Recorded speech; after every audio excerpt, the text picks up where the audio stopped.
बरुए कठिन हो जाए नहीं पैबू धनी पहले ही दिन हो।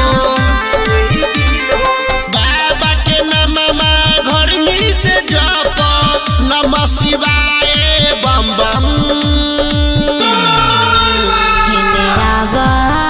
कदी चंदन ए राजा चला देवघर दंदन हेने आबा कदी चंदन ए पिया चला